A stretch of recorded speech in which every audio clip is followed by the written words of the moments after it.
Halo semuanya, kami dari Koas PJT TKLF Kaundip periode 17-30 Mei 2021 akan membawakan skenario fase 1 dengan anggota kelompok kami, Paulus Rio Kurniawan, Nuri Syarif Fatani, dan Pamela Felicia Arinata dengan dosen pembimbing Dr. Dwi Maryawati SPT TKL MSI MED.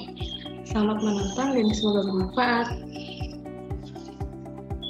Review sedikit mengenai pemeriksaan telinga. Pada pasien dengan keluhan kurang dengar dapat dilakukan pemeriksaan fisik tes Karputala. Pemeriksaan Karputala terdiri atas 3 pemeriksaan. Pemeriksaan pertama yaitu tes Rine yang memiliki prinsip membandingkan air conduction atau AC dan bone conduction atau BC pada telinga satu sisi. Dikatakan normal atau positif bila AC lebih besar dari BC. Pemeriksaan kedua adalah tes Weber yang memiliki prinsip membandingkan BC telinga kanan dan kiri. Dikatakan normal apabila tidak terdapat lateralisasi ke kanan atau ke kiri. Pemeriksaan ketiga adalah tes Waber yang memiliki prinsip membandingkan BC penderita dan BC pemeriksa. Syarat pemeriksaan ini adalah telinga pemeriksa harus normal. Hasil pemeriksaan dikatakan normal bila hasil BC penderita sama dengan BC pemeriksa. Pemeriksaan penunjang yang dapat dilakukan pada pasien dengan keluhan kurang dengar adalah audiometri. Pada audiometri terdapat 2 garis, yaitu pertama garis tidak putus-putus yang menandakan AC dengan simbol lingkaran pada telinga kanan dan simbol X pada telinga kiri. Kedua yaitu garis putus-putus yang menandakan BC dengan simbol kurang dari untuk telinga kanan dan simbol lebih dari untuk telinga kiri. Pada telinga kanan garis berwarna merah, sedangkan pada telinga kiri garis berwarna biru. Dalam menentukan interpretasi audiogram, pertama tentukan derajat pendengaran dengan menghitung PTA dari 4 frekuensi AC, yaitu pada frekuensi 500, 1000, 2000, dan 4000.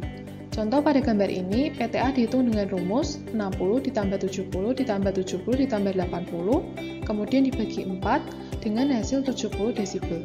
Untuk klasifikasi, dikatakan normal bila PTA 0-25 desibel, ringan bila 25-40 desibel, sedang bila 40-55 desibel, sedang berat bila 55-70 desibel, berat bila 70-90 desibel, dan sangat berat bila lebih dari 90 desibel.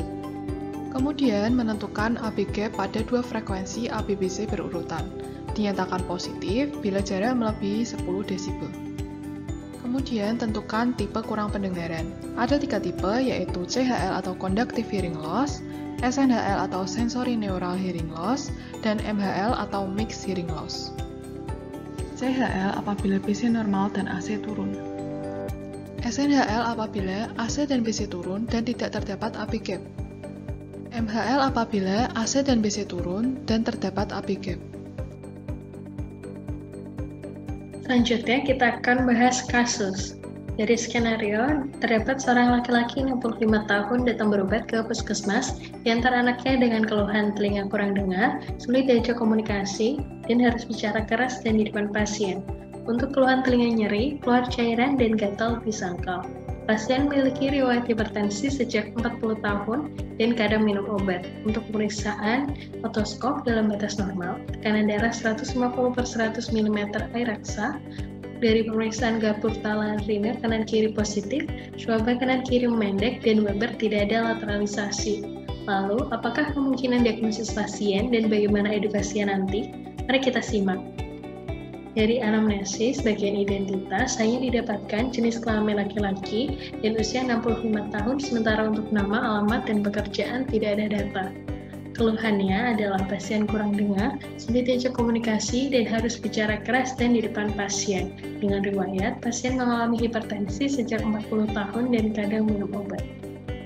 Kemudian, dari pemeriksaan fisik otoskop dalam batas normal, tekanan darah 150/100 mm air raksa yang dikategorikan sebagai hipertensi, dan dari pemeriksaan pendengaran kualitatif dilakukan pemeriksaan Karputala untuk Rine kanan kiri positif dan dapat diartikan normal atau terjadi gangguan pendengaran sensori neural pada telinga kanan dan kiri.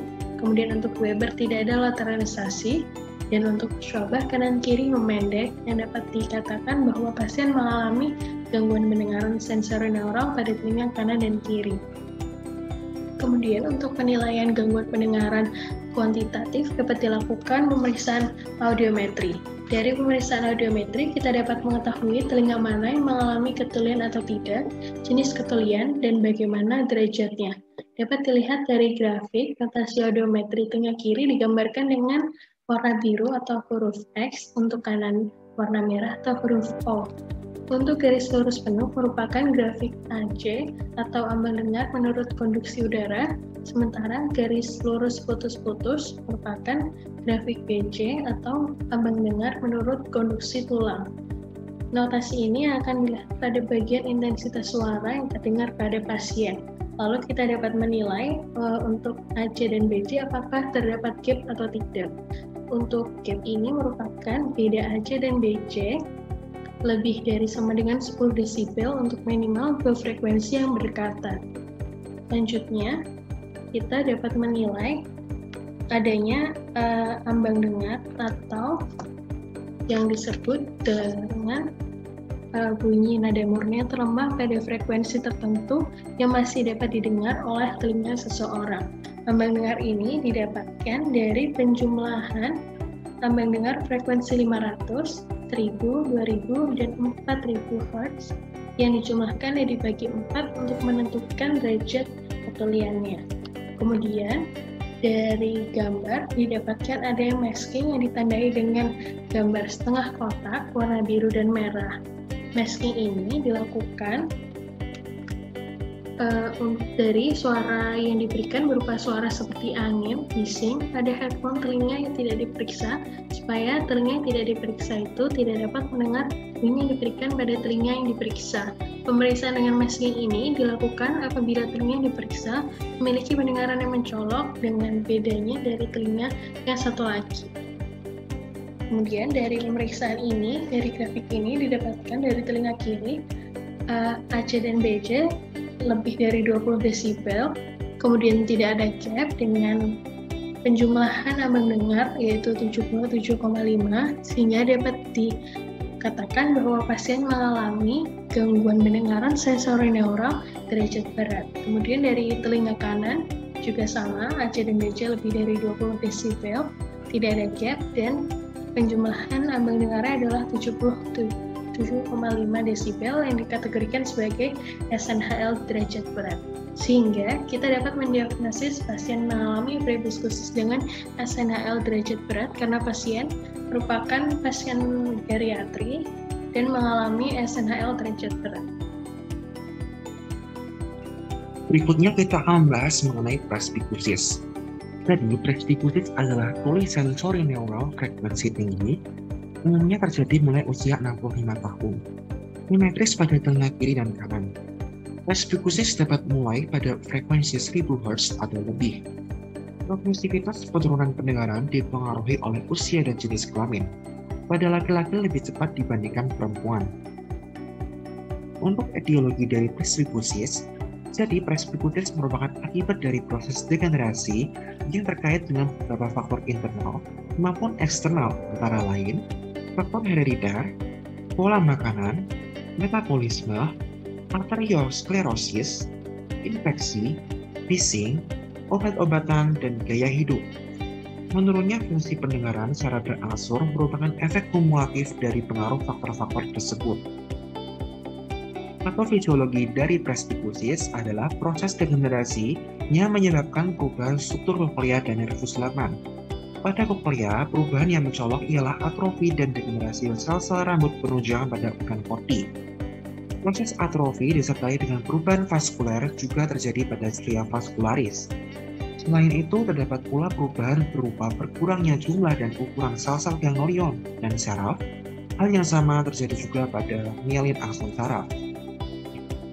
Klasifikasi dari presbikusis berdasarkan perubahan patologi yang terjadi, Suknet dan kawan-kawan menggolongkan presbikusis menjadi 4 jenis, antara lain sensorik, neural, metabolik atau strial presbikusis, dan mekanik atau koklear presbikusis.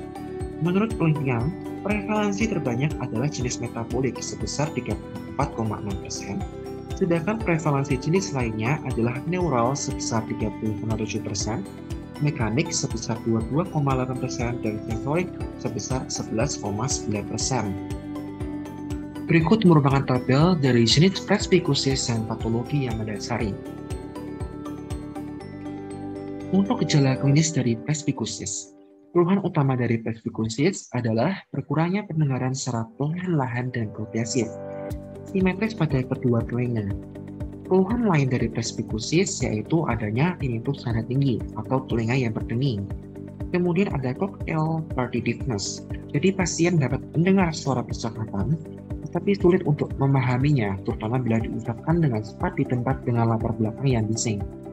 Dan adanya recruitment. Jadi apabila intensitas suara ditinggikan, akan timbul rasa nyeri di telinga. Hal ini disebabkan oleh faktor kelelahan dari syaraf. Terapi dari presbikusis berupa rehabilitasi sebagai upaya mengembalikan fungsi pendengaran dilakukan dengan pemasangan alat bantu dengar atau hearing aid. Ada kalanya pemasangan alat bantu dengar perlu dikombinasikan dengan latihan membaca ujaran atau speech reading dan latihan mendengar atau auditory training. Kedua latihan tersebut dilakukan bersama ahli terapi bicara. Kemudian berikutnya terkait dengan edukasi yang diberikan kepada pasien. Terkait dengan masalah kardiovaskular, karena pasien memiliki riwayat tekanan darah yang tinggi, maka pasien diedukasikan untuk mengontrol tekanan darah, mempertahankan gaya hidup sehat, menghindari merokok dan tetap aktif secara fisik dan kognitif. Terkait dengan masalah pada telinga, pasien diedukasikan untuk menjaga kebersihan dari telinga, menghindari suara keras tanpa pelindung telinga, karena dapat membantu mencegah penyebab lain dari gangguan pendengaran yang dapat memperburuk dari gejala pasien. Kemudian mengajarkan pasien lip reading. Jadi, pasien diminta untuk memahami pembicaraan dengan melihat gerakan dari bibir. Kemudian mengedukasikan keluarga untuk komunikasi agak keras dengan tempo yang lambat terhadap pasien. Dan melakukan kontrol setiap 6 bulan untuk mengecek kondisi telinga pasien. Sekian penjelasan dari kami, terima kasih.